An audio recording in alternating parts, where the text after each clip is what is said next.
Hello and welcome to the Celebrating Life podcast with Sony Thomas. Let me invite you to a small thought that can create a big impact for you in celebrating your life. In today's episode of Small Thought, Big Impact, we look at the difference between completing life and living a fulfilled life. In my mid-20s, I met with a bike accident that put me in bed for almost a year. My addictions for movies and games were laid to rest as I went for college, but once again they resurfaced during my recovery period. What better way to recoup from your injuries than to watch movies and play video games?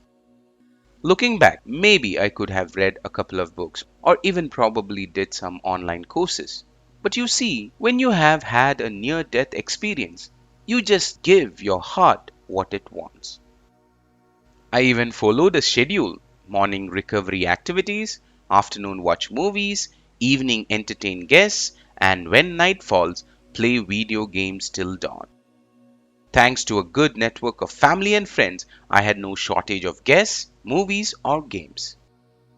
During that time, I got introduced to Grand Theft Auto San Andreas, a game to this very day I enjoy playing. Actually, I am tempted to play it at this very moment as I prepare for this podcast. But I have restrained myself from it because if I do, then this podcast may not see the light of day. GTA is an open world adventure where the players can do many things to progress in the game. This was my first open world game and I truly went all in and was determined to complete the game as quickly as possible. My first mission in GTA was to cycle from point A to point B. As the game progressed, the mission got tougher, sometimes more than the core mission. Getting the resources for the core mission was exhausting and difficult. Ultimately, my persistence gave fruit. I reached the final mission called End of the Line. Upon completing the final mission of the game, I was shocked to see my completion statistics. I noticed that I didn't have 100% in any area except the storyline mission. There were so many other areas of the game, close to 15 areas, I didn't even consider exploring and mastering. I was too focused on completing the game to get the prize. The objective of an open world game is to enjoy the ability to do so much more than just the mission. Isn't life really an open world game with countless possibilities and permutation that is worth exploring?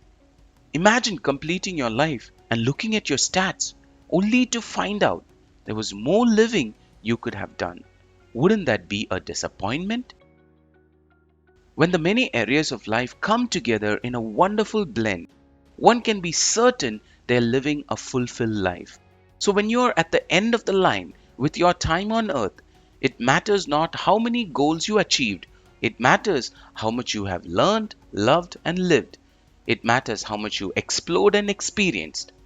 It matters how much you have grown and given. I love how Oprah Winfrey puts it. The whole point of being alive is to evolve into the complete person you were intended to be.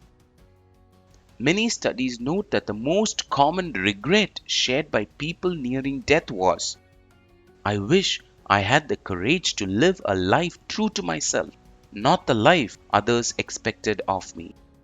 In the end, what matters is what matters to you. Ask yourself, am I so goal-driven that I am busy completing a checklist of life? Or am I growth-driven that I am growing and exploring the different facets of life so I can live a life true to myself? Celebrating life is about the journey, and if I have brought value to your journey of life, I urge you to share this small thought with a close friend, a family member, or even a colleague so we can together build a happier world. For more thoughts on celebrating life, I invite you to stay connected with us by liking, sharing, and subscribing to the Celebrating Life community. Thank you for your time and make it a wonderful day.